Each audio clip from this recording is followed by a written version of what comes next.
안녕하십니까. 서울 구로구에 있는 명성리퍼의 대표 조무영입니다. 다시 뵙게 되어 반갑습니다.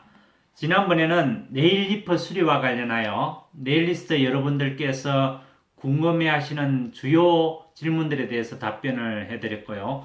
오늘도 나머지 있을 수 있는 혹은 제가 종종 받게 되는 질문들에 대해서 대답을 정리해서 말씀을 드려보겠습니다.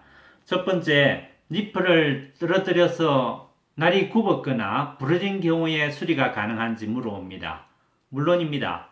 저에게 맡기면 아주 깔끔하게 잘 수리해서 보내드릴 수 있습니다. 예를 들어 설명을 해드려보죠. 트위즈맨 니퍼처럼 이런 니퍼가 이렇게 날이 굽어서 왔습니다. 구부러짐의 정도에 따라서 다르긴 하지만은 매우 심하게 구부러졌으면 펴다가 또 부러질 수 있습니다. 그러니까 일부 니퍼들은 이 쇠의 유연성, 이렇게 휘어짐의 어떤 성질이 좋지 않는 매우 딱딱한, 그러니까 좀 썩은 나무처럼 부러지는 그런 성질의 니퍼들은 펼 때 여지없이 부러져 버리지만은 유연성이 좋은 대나무처럼 유연성이 좋은 니퍼들은 펴면 100% 복원이 가능한 니퍼들이 있습니다. 그러나 펴다가도 부러지거나 혹은 아예 부러져서 온 니퍼일 경우에도 아주 멋지게 리사이징해서 보내드립니다. 예를 들어서 6mm의 니퍼를 사용하다가 떨어뜨렸는데 1mm 정도가 부러져 버렸습니다. 그러면 5mm짜리 좋은 니프로 이렇게 재수리, 리사이징해서 보내드릴 수 있습니다. 그 점에 대해서는 염려하지 마시고 저희 기술을 이용해 보시면 받고는 아주 기분이 좋으실 것입니다. 두 번째, 스프링. 이게 안에 스프링이죠. 스프링이 부러져 버렸을 경우에 이것도 수리가 가능한지 묻는 분들이 꽤나 있죠. 물론입니다. 니퍼 수리를 2개 이상 하면 저 같은 경우에는 하나 정도는 그냥 무상으로 해드립니다. 그리고 푸셔라든지 실크 가이, 또 핀셋 이런 가이들도 이런 것들도 제가 니퍼를 2개 이상 수리하면 하나 정도는 무상으로 해드리니까 많이 이용해 주시면 감사하겠습니다. 세 번째, 니퍼를 사용할 때 땡땡 소리가 나는 경우가 있으면 어떻게 할 것인지 궁금해하죠. 물론 수리를 맡겨서 찾았는데 얼마 지나지 않아서 땡땡 소리가 나면 날 부분에서 땡땡 소리가 나고 사용하는데 불편이 있다면 AS를 요청하는 것이 가장 좋겠죠.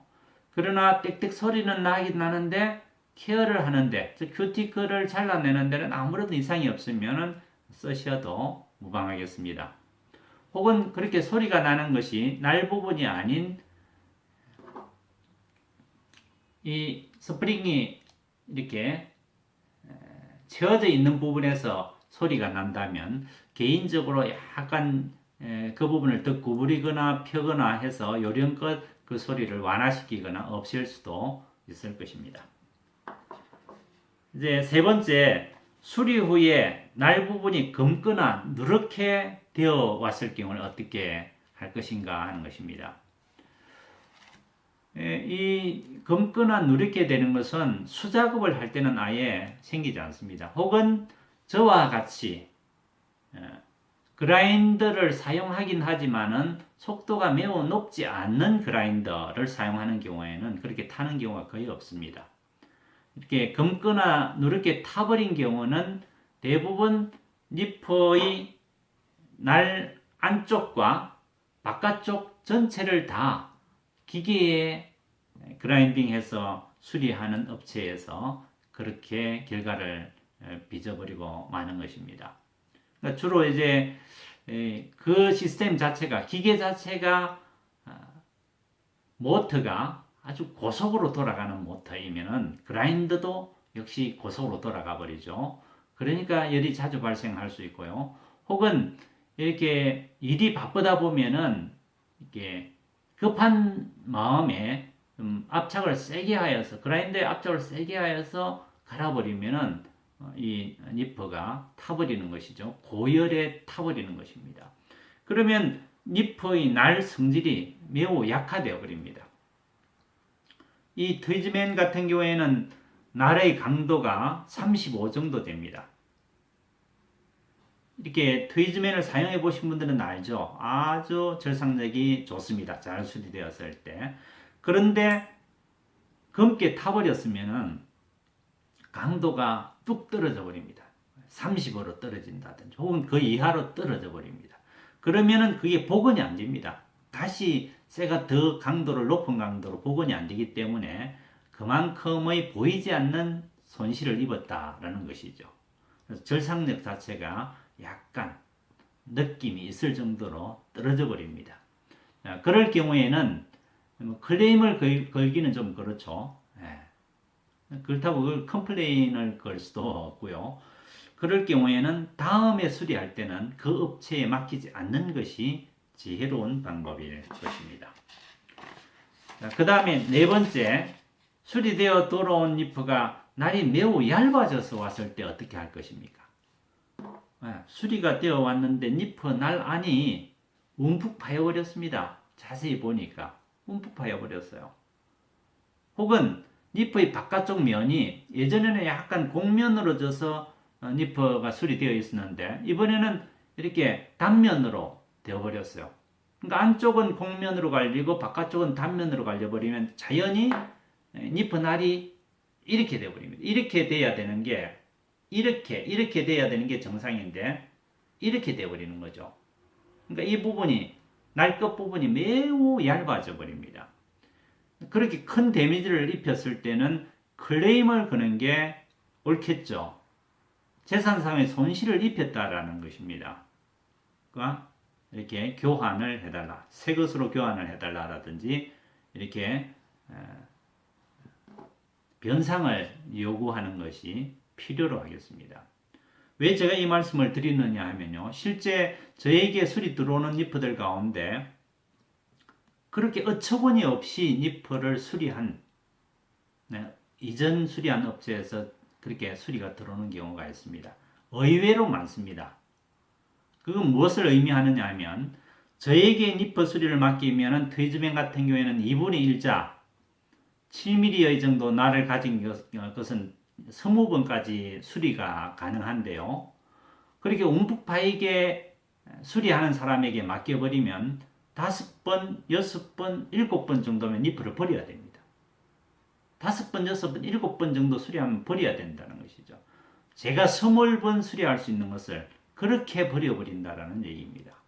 그러니까 니프 수리 업체를 지혜롭게 선택하는 것이 매우 중요하다라는 점을 반복해서 말씀을 드리는 것이고요. 그 다음 6번째, 니프의 날 규격에 대해서 제가 말씀을 드려보겠습니다.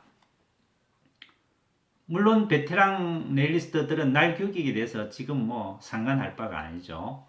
갓 이제 니퍼에 네일에 입문하신 분들은 이렇게 니프를 구매하는데 케이스에 보면은 이렇게 자세히 찾아보면은 그 사이즈가 나옵니다. 날 사이즈가 트위즈맨 같은 경우에는 여기에 2분의 1자 이렇게 되어 있죠. 자세히 보시면요. 2분의 1자란 길이가 얼마 정도 되느냐? 6mm에서 7mm 정도 됩니다.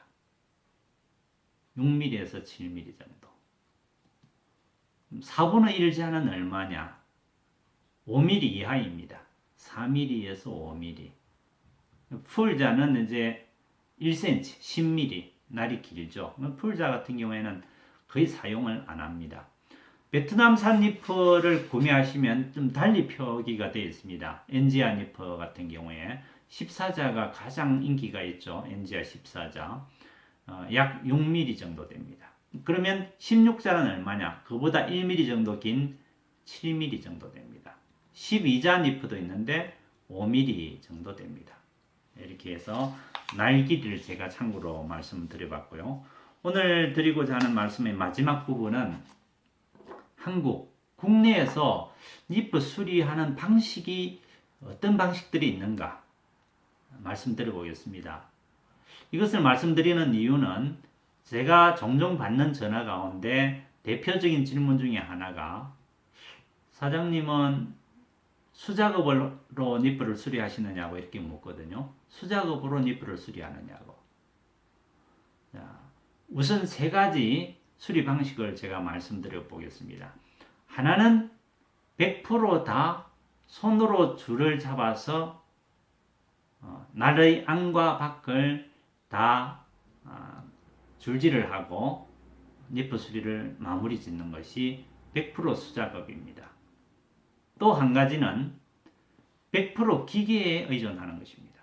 100% 모터에 의한 기계가 돌아가고 그라인더가 장착되어서 날의 안도 그라인더에 갈고 날의 바깥도 그라인더에 가는 이 방식입니다.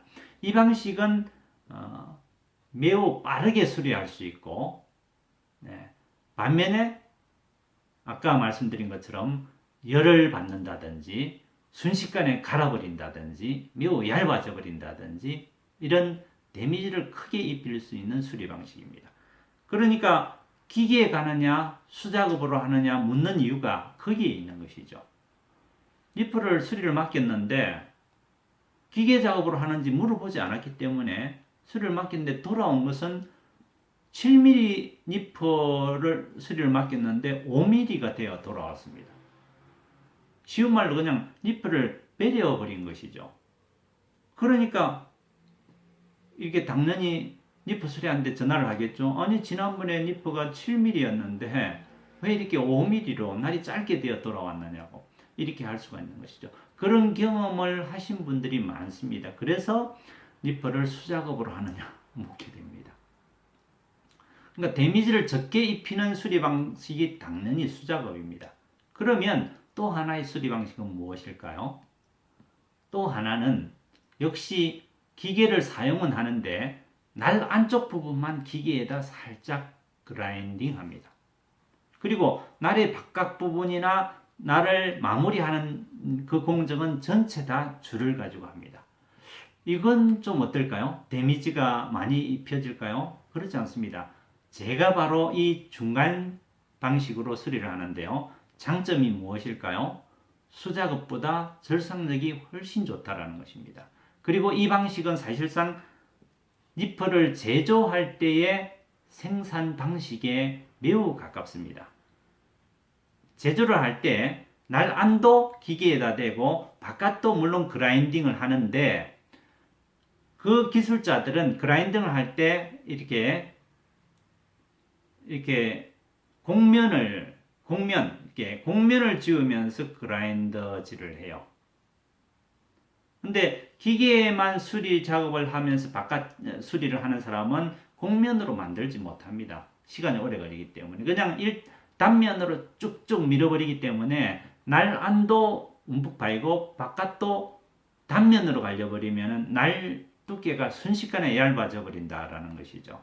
저 같은 경우에는 날 안은 살짝 그라인더에 아주 정교하게 살짝 갈고 나머지 바깥 부분 이빨을 맞추거나 바깥 면은 이렇게 약간 곡면지기에 수작업으로 마무리를 짓는 것이죠. 줄작업으로. 그러니까 제가 수리하는 방식은 날 데미지를 수작업 줄만 가지고 100% 하는 거나 다름이 없을 정도로 매우 정교하면서도 절삭력이 좋으면서도 여러 번 수리를 해내는 방식으로 수리를 해드리고 있습니다. 그래서 수리하는 방식 아마 여러분이 이번에 처음으로 들으셨을 것이라 생각합니다. 다음에 또 다른 말씀드릴 사항이 있다면 또 제가 정리해서 말씀드려 보도록 하겠습니다. 도움이 되었으면 좋겠습니다. 추운 날씨에 건강관리 잘 하시고 즐겁게 내일 일을 하시도록 하십시오. 감사합니다.